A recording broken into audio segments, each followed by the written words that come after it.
Minha gente, Petrobras. Vamos falar um pouquinho de Petrobras, preço de combustíveis, vamos falar um pouquinho sobre a nova gestão da Petrobras. Há uma série de dúvidas sobre a forma como o PT vai lidar com a Petrobras. Por quê? Porque durante as administrações petistas houve o episódio do Petrolão, gravíssimo, mas do ponto de vista financeiro, o Petrolão gerou menos prejuízo para a Petrobras, eu digo em termos de valores, né, financeiros, do que a decisão tomada pelo governo Dilma Rousseff de segurar o preço dos combustíveis. De olho na reeleição da então presidente Dilma Rousseff, o governo não repassou para os consumidores a alta do preço do petróleo lá fora. Vejam que manipular preços da Petrobras é uma tentação sempre à mão do presidente de plantão, né? Bolsonaro trocou 4 vezes o presidente da Petrobras para tentar interferir na política de preços, né?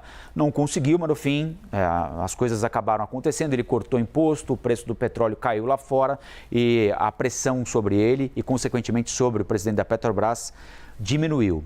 Mas, como eu dizia, é sempre uma tentação, né, do presidente da República colocar a mão na Petrobras, mas a Petrobras tem que colaborar nesse momento aqui, é uma empresa pública, tem compromisso com a sociedade, etc. e tal. O fato é que a Petrobras ficou com uma conta pendurada gigantesca a partir daquela decisão tomada pela então presidente Dilma Rousseff de não repassar o aumento dos combustíveis para os eleitores, porque era disso que se tratava, era um interesse eleitoreiro. E passou anos pagando essa conta, nós, de certa forma, né?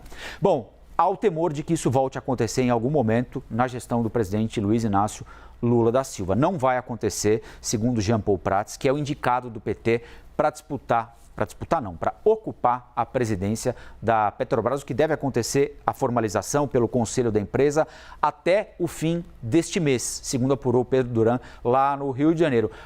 Até o fim do mês ele vai ter de resolver um problema importante, porque a Petrobras tem um código interno muito rígido, né? E para ocupar qualquer cargo de confiança na empresa é necessário passar por uma série de instâncias.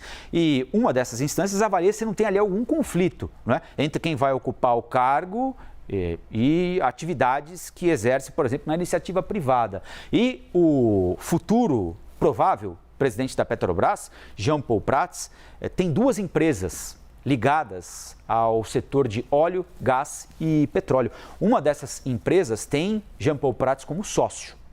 Outra tem como dona uma holding da qual o senador é sócio também. Ele nega que haja conflito de interesses.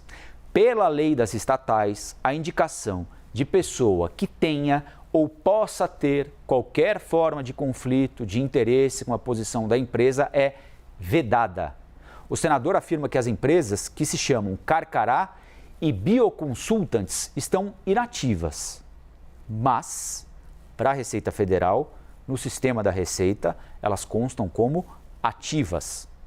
O nome de Jean Paul Prats ainda precisa passar pela aprovação da própria Petrobras. Isso é tão levado a sério que, vocês se lembram, no governo Bolsonaro, o Adriano Pires não pôde assumir a presidência da empresa porque tem uma consultoria na área e não quis abrir mão da consultoria. O presidente do Flamengo, Rodolfo Landim, foi cotado tanto para assumir a presidência da Petrobras como a presidência do Conselho, mas também é consultor na área. E já diante dessa perspectiva de reprovação pelo compliance da empresa, os nomes não foram levados adiante. Foram feitas trocas antes mesmo da indicação das nomeações.